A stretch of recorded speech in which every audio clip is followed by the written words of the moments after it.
Ce qui influence le plus le modus vivendi, en fait, c'est le stress et l'alimentation parce qu'ils ont à voir beaucoup avec le repos, la régénération cellulaire.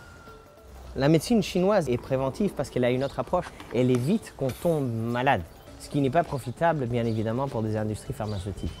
Donc l'approche est plutôt de voir son médecin et le consulter régulièrement pour justement ne pas arriver au point de devoir guérir quelque chose. Le fait de manger quelque chose qui n'a pas forcément du goût, mais sachant que c'est régénérateur et que ça me répare et que ça me reconstruit, c'est ça ce qui me motive. On choisit souvent quelque chose à consommer à cause de son emballage et pas à cause de son contenu.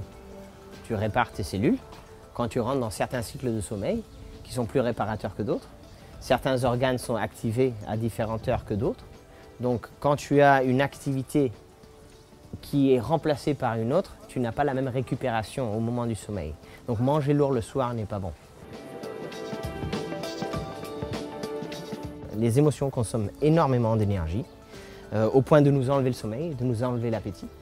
Ce stress dans l'Occident est souvent généré à cause de cette vente de succès, cette nécessité d'arriver à un niveau de vie. Donc on voit bien que l'industrie du bien-être et de la santé se base sur cette notion esthétique qui est impossible à atteindre pour justement frustrer des gens. Et les frustrer, c'est les pousser à la limite, c'est les pousser à bout, c'est les pousser à consommer. Pour bien casser quelque chose, il faut savoir le réparer. Donc l'intérêt à la médecine est venu généralement à cause de mon amour et ma passion pour les arts martiaux. À partir de là, bien sûr, depuis tout petit, j'ai eu cette notion de conditionner son corps pour ne pas tomber justement dans ce cycle de vie qui t'amène à la maladie éventuellement ou à vieillir inconfortablement. You don't use it, you lose it. Very simple.